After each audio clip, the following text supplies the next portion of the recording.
Hello everybody and welcome back to more political chatter. In this video we will be talking about the No Labels political organization and how yesterday they voted to put forward a presidential candidate come November. So if you're not familiar with No Labels, it is a political organization, not so much party as they are only on the ballot in a handful of states, I believe 16, on the ballot as an official party. So right now, throughout the nation, they are more known as an organization.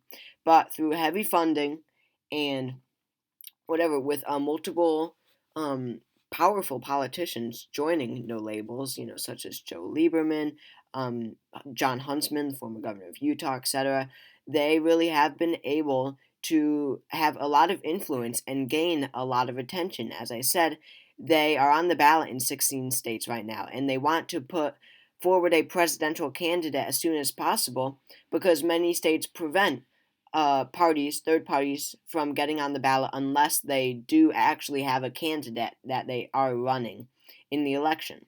So, No Labels. I will also add that they did even form the Problem Solvers Caucus in Congress. The most people have heard of that caucus, made up of Democrats and Republicans in Congress on the more centrist side. So they are active in Congress. They have a lot of allies in Congress. They have a lot of big donors, and they have quite a few notable politicians, a part of No Labels. Larry Hogan was one. He is running for Senate now. So there were some names that have been floated for a while. I won't get to it here, but that being Senator Joe Manchin of West Virginia, a Democrat, former Governor Larry Hogan of Maryland, a Republican, but he's running for Senate. But we have had Nikki Haley, also Dean Phillips, a congressman from Minnesota. There have been many potential, it seemed, No Labels nominees, but all four, Phillips, Haley, Manchin, Hogan, they all declined to run from No Labels. So heading into a little while ago, it was looking like they had a very strong, good field of candidates to choose from. Even though they all might not want the job, at least one might. But really, it has not been looking good for No Labels as politician after politician. Only a handful of notable politicians were even considering, or were even considered to be interested in the No Labels nomination. But now it looks much worse because there is not a single prominent politician that we really know is interested in running from No Labels. That being said, they had a not really a convention, but more of a meeting yesterday on Friday, March 8th, 2024, where they had 800 delegates from 50 states meet up. I believe it was in Arizona, and vote on whether or not to put up a candidate. And every single one of the 800 delegates voted yes.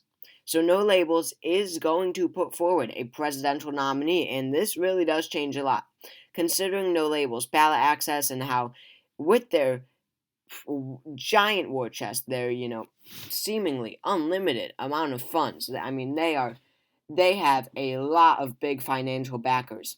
They are probably going to get on the ballot in many, many states. I mean, not just those 16. As I said, you need a presidential candidate in order to get ballot access in a lot of these states.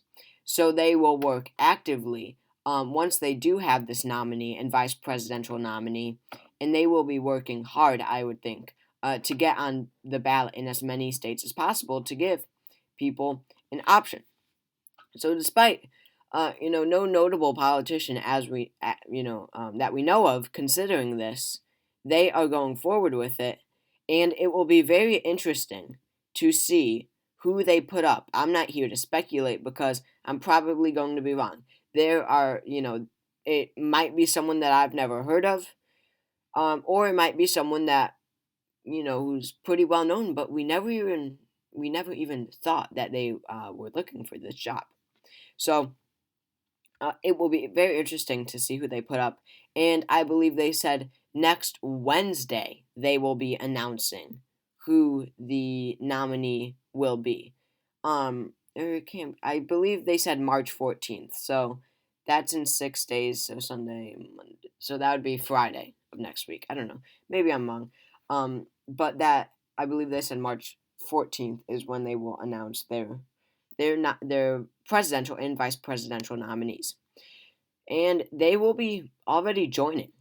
Actually, not a vast independent crowd, but a prominent one. Robert F. Kennedy Jr. is historically for an independent, polling at 15% on average according to Real Clear Politics, 18 in Harvard Harris, 12 in Rasmussen, 22 in Quinnipiac, and then only 8 in Reuters. I can never say that right. But that is really an outlier. And we see Kennedy and even Cornel West and Jill Stein, Cornel West being independent and Jill Stein being the presumptive Green Party nominee. They have also been very prominent in this race. I mean, 15% for an independent like Kennedy is historically high. That is close to the margin that Ross Perot got in 1992. He got 8% in 1992, and he gets a whole lot more attention even today than even Robert F. Kennedy Jr. has. I mean, Kennedy has been completely ghosted by the national corporate media, and still he somehow remains at 15%. So the point is, there is this appetite for a third party candidate. I mean, as this headline puts it, Biden and Trump are, of course, on course for a 2024 rematch. Joe Biden is only being challenged now by Jason Palmer, who only won the American Samoa Caucus, and Marianne Williamson, who doesn't have a single delegate. And then in the Republican primary, Donald Trump is the Republican nominee. He doesn't have any more opponents left. Nikki Haley dropped out after Super Tuesday, and this race is over. It's just Trump left. He will be the nominee.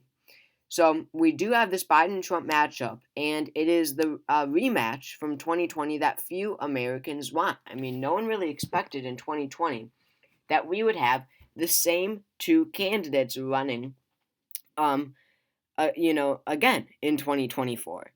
And people, it seems like, kind of didn't even believe that until a few days ago, before Super Tuesday. I mean, few people could even Trump and Biden voters were still having trouble comprehending the fact that after Super Tuesday, it would be Trump and Biden. Still, their parties put them up again, and they are going to be the nominees, and it is a rematch that really nobody wants, but they were able to win their party's nomination.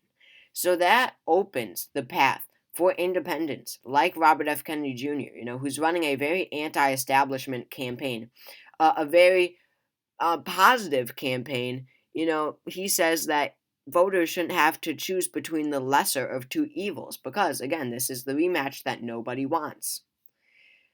And that is the kind of campaign message that he is running. And it has clearly been so successful.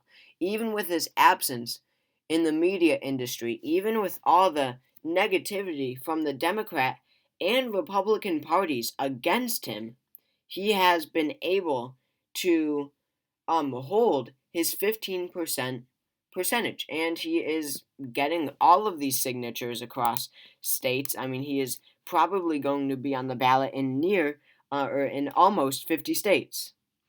So Kennedy has, shown how independence or how shown the appetite, for independent or third party candidates in this 2024 election, and No Labels is following. They are following this appetite, given their money, given their resources, given their ballot access and how they could easily get on the ballot in many states. No Labels is going forward as an option, as a reasonable, independent, centrist, moderate, positive option, away from that Biden-Trump rematch. They're probably going to say the same thing. Whoever they put up is probably going to say the same thing as Robert F. Kennedy Jr. Americans shouldn't have to choose between the lesser of two evils. So they will almost definitely put up a unity ticket, that being let's say, a Democrat for president, and a Republican for vice president, or vice versa, a Republican for president and a Democrat for vice president.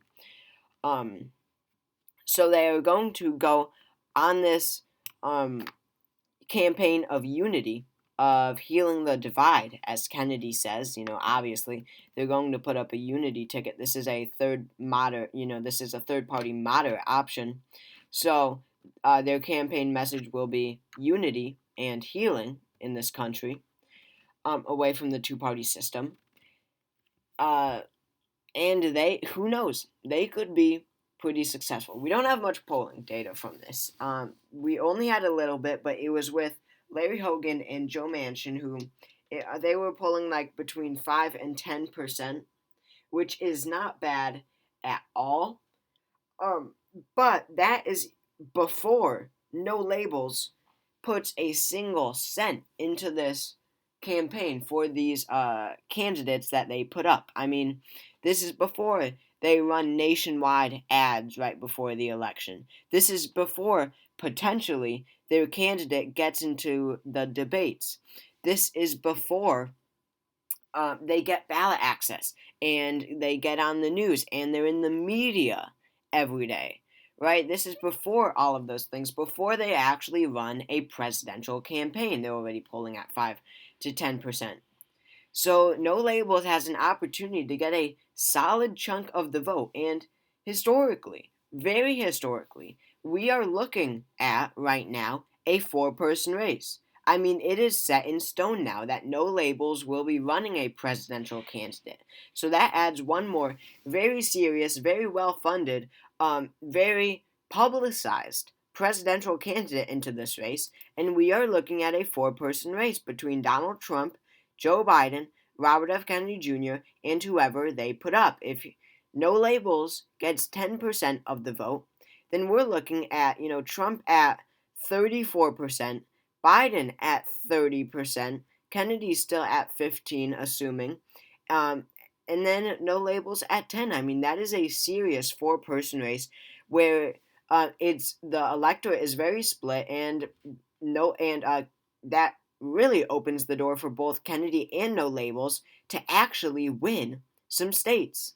So this is further becoming a historic election for third-party candidates. I mean, this is the perfect opportunity for prominent independent and third-party candidates to make a move.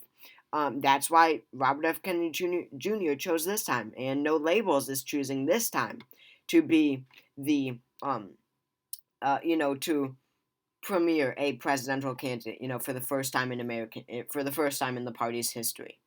Because no one wants this Biden-Trump rematch. 70% of Americans don't, to be exact. Joe Biden is a historically unpopular president. Donald Trump is a historically unfavorable former president. So, No Labels is choosing now. Even though the stakes are very high, they are choosing now to put up a candidate. And this matters, and furthermore, this matters so much because of margins.